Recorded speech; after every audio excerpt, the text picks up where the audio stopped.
International Master Ron Wilkins is playing a candidate master, and after knight f3, knight f6, bishop h6, queen a5, queen d3, and as I've mentioned before, I'm not a big fan of putting the white queen on d3. It seems to me it's in the natural path of a knight coming to e5. After d6, white opts for knight g5, and it appears he's got the black forces tied up a bit on the king side. Black played knight bd7. Just a quick note here though, knight g4 would absolutely embarrass this bishop on h6. In fact, after bishop in, rook over, white would have to bail out with something ugly like h3 or f3 to attack this knight. But in the game, Ron played a very natural, strong-looking developing move with knight bd7. After knight e6, knight e5, and as we said, this attacks the white queen. Queen had to go back to c2, and after bishop e6, de6, knight takes c4, black has already netted a solid extra pawn. White played e3, and after knight back to e5, rook to b1, attacking the pawn on b7. White completed his development by castling, and on queen b3, simply b6, secured the b-pawn once and for all. Black now played bishop g7, looking to at least double the white pawns and make the e6 pawn a passed pawn.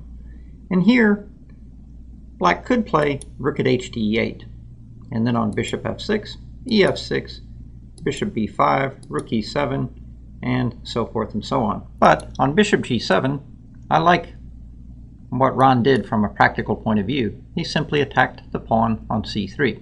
In the game, after bishop h8, rook h8, the extra pawn and the powerful black knights give black full compensation for the exchange.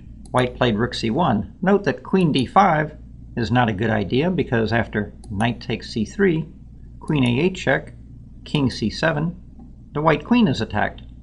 And after queen h8, knight takes b1 check, king e2, queen d2 is mate. Again, we see white paying the price for not completing his development.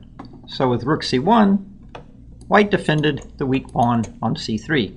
Rook d8, and after bishop e2, d5, we can see black has powerful control in the center and a very safe king. White castled, and black proceeded to box white in with c4. Note that black had already recouped the exchange with knight to d2. After c4, queen b2, rook d6, black shows that he had his eyes set on the e6 pawn. After f3, the knight came back, and we see black has a death grip on the d3 square. Rook at f to d1.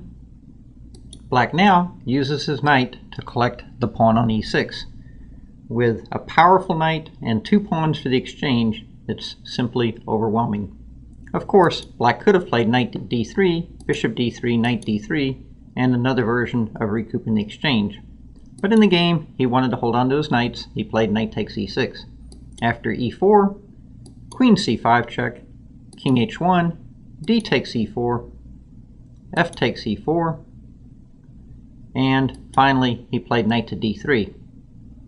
After bishop d3, c d3, black has a powerful passed pawn. After ef5, gf5, white played c4, hoping to activate his queen against the black king. Black now found a new target. He played knight to g5, and after queen h8, king d7, queen to g7, he now swung the knight into e4.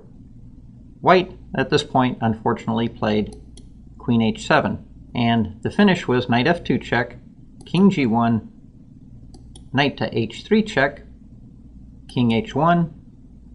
If king f1, queen f2 is mate. So after king h1, the familiar smothered mate with queen g1 check, rook g1, and knight f2 mate. A very powerful display of dominant black knights and central control. The last